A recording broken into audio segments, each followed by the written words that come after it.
Ito, sino to, ma'am? Yan po si ating Honda UB Cross. Yan, Honda UB Cross. Nasabi natin specs Yes na. po. Ayan, ma'am, magkano si Honda UB Cross? Bali, ang ating Honda UB Cross po, naghahalaga po siyang 63,999 po. 63,999. Yes po. Bali, itong mga price na sinasabi ko, mas update na po to. Ito po ay lalong mas bumaba. Ayun, bumaba pa pala, no? Mababa na, pinababa pa. Yes po. Ayan. Konti na lang tinutubo nila, ma'am. Makabili lang kayo.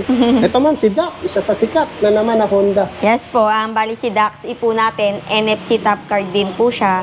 Okay. Ang motor watts niya, 400 watts. Naka 48 volts, 24 ampere lithium battery siya.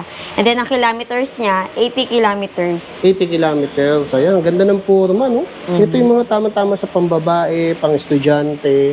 Ayan. Magkano ganito, ma'am? Bali, si ating Honda Dax po ay naghahalagang 58,999. 58,999. Ayan. Tapos sila ng wattages nito? 400 watts po ang motor niya. 400. Ito, ma'am, sino naman to? Ito naman si ating Honda UQE.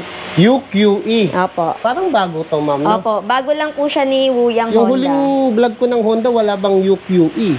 Ito po, bago lang po siya. Oh, And size 10 din ang gulong. yes po. Tapos, Mm. tapos ang battery niya po, 48 volts, 24 ampere din siya. And then, NFC top card, lithium battery. Lithium battery na siya. Yan. Ganda. And then, kasama na po yung pinaka-backseat niya. Ayun, may backseat pa sa likod, no? Opo. Saka